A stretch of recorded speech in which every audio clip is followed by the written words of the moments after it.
कमलापुर एक छोटा सा गांव था।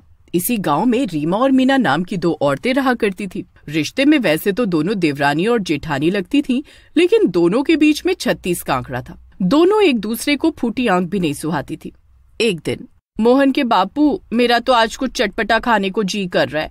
तुम ऐसा करना, शाम को जब काम से लौटोगे ना तो बाजार से थोड़ा धनिया पुदीना लेते आना, चटपटी तीखी चटनी बनाऊंगी। क्या कहते हो? अरे भाग्यवान, तुम्हें तो पता है ना चटनी मेरी कमजोरी है। मेरा भी कई दिन से चटनी खाने का मन कर रहा था। मैं शाम को लेता आऊंगा। गुलशन काम के लिए निकल जाता है और शाम के समय चटनी बनाने के लिए धनिया पुदीना हरी मिर्च वगैरह लेकर घर पहुंचता है। अरे ओ मोहन की अम्मा, देखो ला दिए हैं हम तुम्हारी चटनी बनाने का सारा सामान। अब जल्दी से बढ़िया सी चटनी बनाकर ले आओ, तभी खाना खाएंगे। हाँ, आप बस थोड़ी देर रुको, मैं अभी बनाकर लाती हूँ। रीमा गुलशन के हाथ से सामान लेकर जाती है। कुछ देर बाद, आओ मोहन के बापू, खाना लगा दिया है, खा लो चटनी से चावल। हमको पता है तुमको चटनी चावल बहुत पसंद है। अरे वाह, मजा ही आ गया। तुम्हारे हाथ की चटनी और चावल मिल जाए, उसके आगे तो हमको कोई पकवान भी दिखाई नहीं देता। क्या मोहन के बापू, आप तो बस ऐसे ही हमको झाड़ के पेड़ पर चढ़ाते रहते हैं। रीमा और गुलशन उंगलियां चाट चाट कर चटनी से चावल खाते हैं और बची हुई चटनी को रसोई में ढक कर रख देते हैं। रीमा पति और बेटे को खाना खिलाने के बाद आराम से बिस्तर पर जाकर सो गई थी। रीमा के सोने के बाद, आज तो लगता है इस रीमा ने चटनी बनाई है। इसकी चटनी की महक मुझे यहाँ तक आ रही है। घर के सभी लोग सो गए हैं, अब मैं आराम से बैठकर चटनी खाऊंगी। चुड़ैल रसोई में बैठकर आराम से चटनी खाने लगती है और चटनी का पूरा बर्तन सफा चट कर देती है। अगले दिन सुबह, अरे मनोज की अम्मा, हम काम पर जा रहे हैं। ऐसा करो, नाश्ते में 2 रोटी पराठे सेक दो। रात की चटनी बची है ना, उसी से खा लेते हैं। रीमा रसोई में जाती है तो देखती है कि चटनी का बर्तन तो पूरा खाली पड़ा हुआ है। हाय रे मोरी मैया, रात में तो पूरा कटोरा भरकर चटनी पीसी थी, सुबह होते होते कहाँ गायब हो गई। जरूर इस करमजली मीना का ही काम है। पिसी पिसाई चटनी मिल गई तो पूरा का पूरा कटोरी साफ कर दिया इसने। अरे ओ मीना की बच्ची, बाहर निकल। मैं पूछती हूँ, तेरी हिम्मत कैसे हुई मेरी चटनी खाने की? और ठीक है, खानी थी तो मांग कर भी तो खा सकती थी। मुझसे बिना पूछे चुरा कर चटनी खाने की क्या जरूरत थी? अरे इतनी मेहनत से सिलबट्टे पर रगड़ रगड़ कर चटनी बनाई थी मैंने। इतनी मेहनत अपने पति के लिए की थी, तुम्हारे जैसे कामचोर के लिए नहीं। अगर चटनी खाने का इतना शौक है ना तो वो रखा है सिलबट्टा, हाथ पैर हिलाओ और चटनी पीसो। देखो जीजी, तुम बड़ी हो इसका मतलब ये नहीं कि कुछ भी अनाप शनाप बोलती जाओगी और हम बैठे बैठे सुनते रहेंगे। अरे तुम्हारी हिम्मत कैसे हुई हम पर चोरी का इल्जाम लगाने की? देखो मीना, वैसे तो मैं जानता हूँ कि इस रीमा का स्वभाव थोड़ा झगड़ालू है, लेकिन आज गलती रीमा की नहीं बल्कि तुम्हारी है। अरे बड़े मन से बेचारी ने रात में चटनी पीस कर रखी थी और तुमने पूरा का पूरा कटोरा खाली कर दिया। अरे भाई, खाना भी था तो थोड़ा सा लेकर खाती, बाकी उसके लिए छोड़ देना चाहिए था ना। अरे लो, अभी तक तो जेठानी जी बोल रही थी, अब तो जेठ जी भी मुझ पर लांछन लगाने लगे। और देखो, इल्जाम भी लगा रहे तो किस बात के लिए? चटनी चुराने के लिए। अब हमको दुनिया में कुछ और काम नहीं बचा है जो हम तुम्हारी रसोई में घुस घुस कर चुपके चुपके चटनी चुराएंगे। अरे हमारे क्या हाथ पैर टूट गए जो हम तुम्हारे घर से चुरा कर खाएंगे? अरे जाने दो ना रीमा, तुम तो जानती ही हो ये मानने वालों में से नहीं है। तुम अपना मन छोटा मत करो। हम शाम को आते वक्त फिर से तुम्हारे लिए पुदीना और धनिया लेते आएंगे। और हाँ, आज थोड़ी कच्चा आम भी ले आएंगे। हमें पता है तुमको आम वाली चटनी बहुत पसंद है। पति की बात सुनकर रीमा शांत हो जाती है। थोड़ी देर बाद, जीजी का क्या दिमाग खराब हो गया है जो सवेरे सवेरे मुझ पर चटनी चोर होने का इल्जाम लगा रही थी? खैर जाने दो, कुछ भी कहो। उनकी बातें सुनकर तो मेरा भी चटनी खाने को दिल कर गया।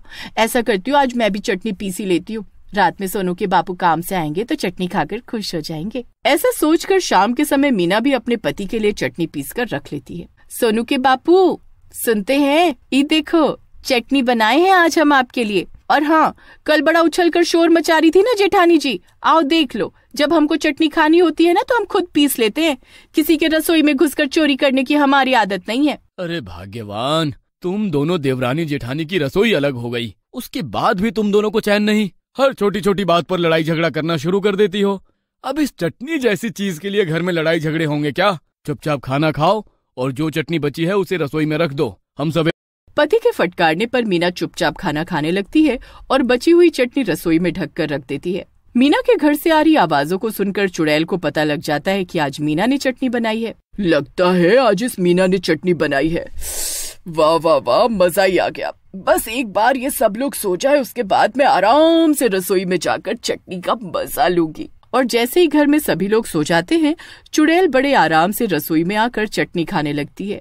अगले दिन सुबह, अरे ये देखो तो, मुझे चोर कह रही थी और खुद मेरी रसोई से चुरा कर चटनी खा गई। ये देख लो सोनू के बापू, तुम्हें तो हमेशा यही लगता है ना कि इस घर में सारे झगड़ों की जड़ मैं हूँ। अब तुम ही बताओ, रात को मैंने जो रसोई में चटनी रखी थी वो गई कहाँ? अब कोई बाहर वाला तो घर में घुसने से रहा, तो इनके अलावा और किसने खाई होगी ये चटनी? अरे शांत हो जाओ तुम दोनों। और तुम कहती हो कि तुमने चटनी नहीं चुराई। अगर तुम दोनों ने ही चटनी नहीं चुराई तो आखिर फिर ये चटनी चोर है कौन? आप ठीक कहते हैं भैया। आज रात को हम लोग छुपकर रसोई पर नजर रखेंगे। जरा देखे तो सही, आखिर हमारी रसोई में घुसकर चटनी चुराने कौन आता है।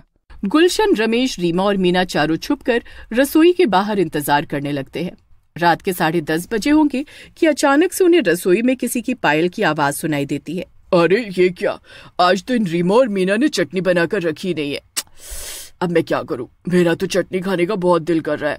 ऐसा करती हूँ, खुद ही चटनी पीस लेती हूँ। अरे देख रहे हो सोनू के बापू, ये हमारी रसोई में क्या हो रहा है? ये रसोई में भयानक से दिखने वाली औरत कौन है? और जरा सिलबट्टे को तो देखो, अपने आप चटनी पीस रही है। अरे बाबा, ये तो मुझे सच्ची में कोई चुड़ैल लगती है जो बिना हाथ लगाए सिल से चटनी पीस रही है। तू ठीक कह रही है छोटी, ये तो कोई चुड़ैल है। रीमा और मीना बातें कर रही थी कि तभी चुड़ैल को उनकी आवाज सुनाई दे जाती है। कौन है वहाँ? कौन छिपकर देख रहा है मुझे? चुड़ैल जी, वो मैं ये कहने आई थी कि आपको चटनी खाने का मन था तो आपको बता देना चाहिए था ना, मैं आपके लिए पीस कर रख देती। आपने बिना बात चटनी पीसने की तकलीफ की। लेकिन एक बात बताओ, आप हो कौन और यहाँ कैसे आई? मेरा नाम कमला है। मैं शादी करके खुशी खुशी अपने ससुराल आई थी। सुनिए जी, मेरा ना चटनी खाने का बड़ा मन है। आप खेत से लौटते हुए मेरे लिए चटनी बनाने का सामान लेते आना। बिना चटनी के मैं खाना ही नहीं खा पाती हूँ। आई बड़ी महारानी मुझ पर हुक्म चलाने वाली। अगर बिन चटनी रोटी नहीं खाई जाती तो मत खाया कर। वैसे भी तेरा बाप कोई यहाँ पर हर महीने गेहूं की बोरी डलवा कर नहीं जाता है। थोड़ा कम खाएगी तो हमारी बचत ही हो जाएगी। आप ऐसी क्यों बातें करते हैं जी? मेरे बाबूजी को बीच में क्यों लेकर आते हैं? ज्यादा जुबान मत चला मेरे सामने। तुझे पता है ना, मुझे ज्यादा बोलने वाली औरतें कतई पसंद नहीं है। मैंने अपने पति से कभी कुछ नहीं मांगा था, न सोना, न चांदी, न गहने, न कपड़े, न मिठाई, न पकवान, बस चटनी खाने को कहा था। लेकिन मेरे पति को मेरा चटनी खाना भी पसंद नहीं था। मैं एक गरीब पिता की संतान थी, इसलिए मेरे पिताजी ने शादी में ज्यादा दहेज नहीं दिया था। इसी बात से मेरा पति मुझसे चिढ़ा रहता और हर छोटी छोटी बात पर मेरे साथ मारपीट किया करता था। मेरा पति रिश्तेदारी में शादी के लिए गया हुआ था। पिछले कई दिनों से घर में खाने के लिए कोई सब्जी नहीं थी। उसे लगा था शायद मैं भूखी बैठी उसके लौटने का इंतजार करूंगी। भूख से बैठी रो रही होगी। जब तक मेरे पैरों में गिरकर नहीं गिड़गिड़ाएगी, कुछ सब्जी नहीं लाकर दूंगा। कमला का पति अकड़कर घर में घुसा तो देखा कमला सिल पर चटनी बना रही है। कमला को खुशी खुशी चटनी पीसते देख पिंटू को गुस्सा आ जाता है। अरे जब देखो तब चटनी चटनी, ये लिखा चटनी। पिंटू चटनी पीसने वाला बट्टा कमला के सर पर दे मारता है, जिससे कमला मर जाती है और एक चुड़ैल बन जाती है। अरे ये क्या, मैं चुड़ैल बन गई? बहुत भूख लगी है, पहले ये चटनी खा लेती हूँ, फिर इस पिंटू का काम तमाम करूंगी। चुड़ैल कमला जाकर चटनी खाने लगती है।